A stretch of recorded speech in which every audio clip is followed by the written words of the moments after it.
U ovom kratkom videu pokazat ću vam više od 15 fantastičnih kućnih trikova s namirnicama i sastojcima koje gotovo svi imamo kod kuće. Jeste li znali da lovorove listove možete staviti u cipele ili tenisice? Lovorovi listovi u cipelama prirodno uklanjaju neugodne mirise zahvaljujući svojim eteričnim uljima koja djeluju antibakterijski i antimikrobno. Dovoljno je staviti nekoliko suhih listova u svaku cipelu i ostaviti ih preko noći, a neugodan miris će se značajno smanjiti. Za dugotrajniji učinak listove povremeno zamijenite svježima.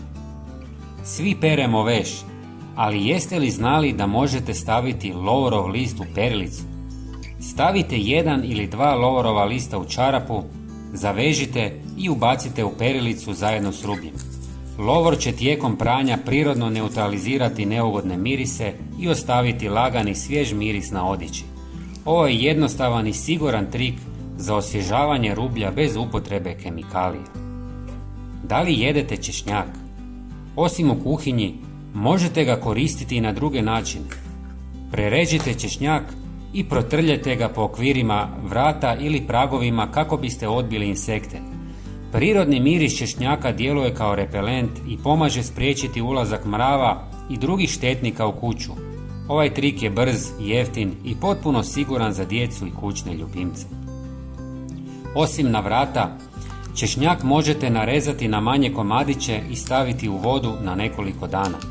Kada ispusti svoje sastojke, procijedite tekućinu i napunite špricu. Prskajte po mjestima gdje vidite insekte i glodavce jer češnjak sadrži spojeve koje štetočine ne podnose. Prijatelji, napišite mi u komentarima odakle nas gledate. Hvala vam. Limun je još jedna fantastična namirnica puna tajni. Prerežite limun na pola i zabodite u njega malo klinčića ili lovorove listove. Stavite ga u ormar kako biste odbili moljce koji uništavaju odjeću. Sa drugom polovicom limuna možete očistiti dasku za rezanje. Posipajte je s malo sode bikarbone i zatim trljajte limunom nekoliko minuta. Na taj način ćete dezinficirati cijelu površinu i ukloniti bakterije. Zatim isperite vodom i osušite. Bit će kao nova. Isto tako možete čistiti i sudoper. Koliko često pijete kavu? Nemojte baciti talog u smeće. Osušite ga i iskoristite. Talog kave prirodno upija neugodne mirise u frižideru. Kava ima poroznu strukturu i snažan miris koji veže molekule neugodnih mirisa, sprečavajući širenje po hrani. Dovoljno je staviti nekoliko žličica suhog taloga u malu posudu i ostaviti u frižideru nekoliko dana, a talog možete povremeno mijenjati za najbolje rezultate. A jeste li ikad zapalili talog kave? Ovaj trik mnogi ne znaju. Pri sagorjevanju talog kave stvara dim s blagim prirodnim mirisom koji komarci ne vole, slično kao dim od biljnih repelenata. Dovoljno je posuti suhi talog u malu staklenu posudu ili pepeljaru i zapaliti ga vani, na terasi ili u vrtu, kako biste smanjili prisutnost komaraca u neposrednoj okolini. Lagano će tinjati satima i odbijati insekte. Ali to nije sve. Dodajte čajnu žlicicu taloga u pola litre vode i možete ga koristiti kao gnojivo za neke biljke. Zalijevajte jednom mjesečno. Kada već govorimo o biljkama, znate li da možete koristiti ocat za rezano cvijeće? U pola litre vode dodajte par žlica octa i vaše cvijeće će puno dulje ostati svježe.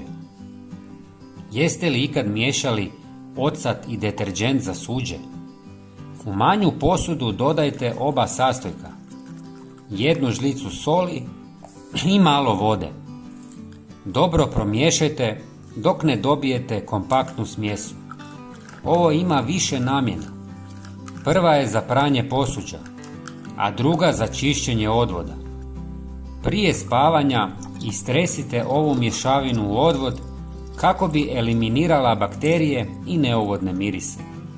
Ujutro isperite vodom. Ako želite da vaši prozori dulje ostanu čisti i da odbijaju prašinu, pomiješajte 200 ml vode sa 200 ml octa i dodajte par kapi glicerina.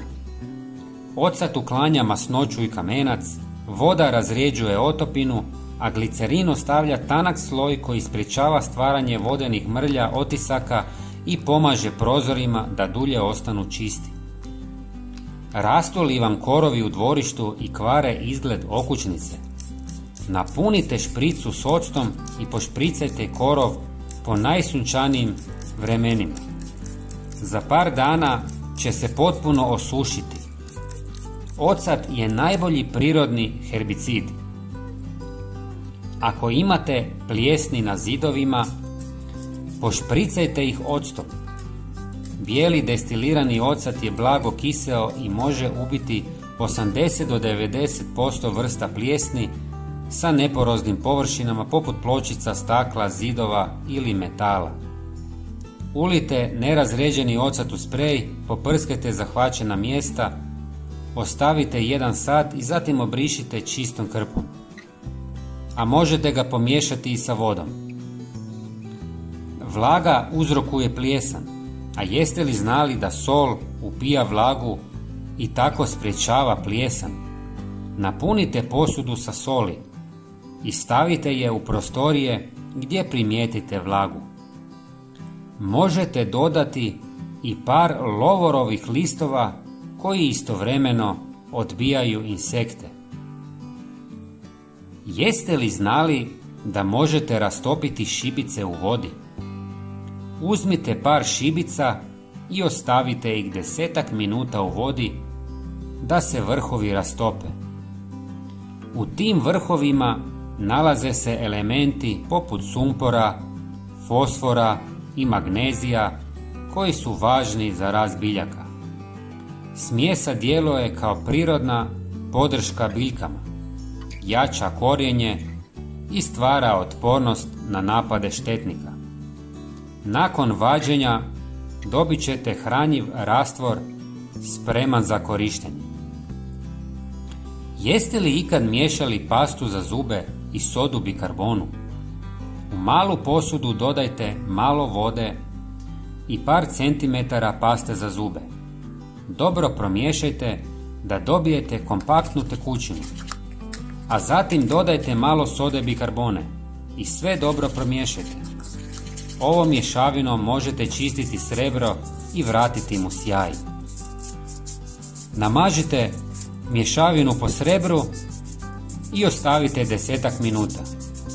Zatim isperite s vodom i bit će kao novo. Prijatelji, podijelite ovaj video sa prijateljima na društvenim mrežama. Hvala vam